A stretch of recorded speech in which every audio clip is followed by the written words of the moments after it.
जाओ आगे। कब तक मारोगे? चलो इसको खत्म करो।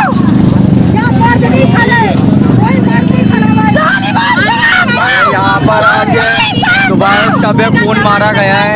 जंपर माफिया ने फिर से एक नौजवान को कुचल डाला है यहाँ पर नक्सल रोड पे, जिसपे पब्लिक सड़क पर आ गई है और एक एहतजाज रिकॉर्ड करा दिया। किसी का को फांसी देनी चाहिए। पीछे मैं खड़ी हूँ, पीछे हो जाओ लेडीज से, लेडीज पीछे खड़े हो। जालिमों जवाब दो, जुल्म का हिसाब दो। कौन देगा जवाब? कौन देगा जवाब? वो बच्चा मर गया, कौन देगा इस बात का जवाब? कोई है?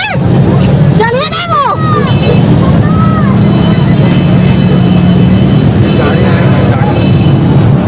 कोई मर्द नहीं खड़ा हुआ, बहुत होता ना जो भी इतनी सारी पब्लिक है, मारे लोगों को ये नहीं मारते पब्लिक। चलो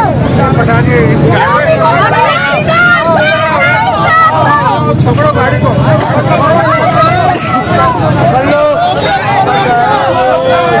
गाड़ियों को रोक दिया गया है। जो जहाँ तक मशीन है उसकी गाड़ियों को रोक दिया गया है।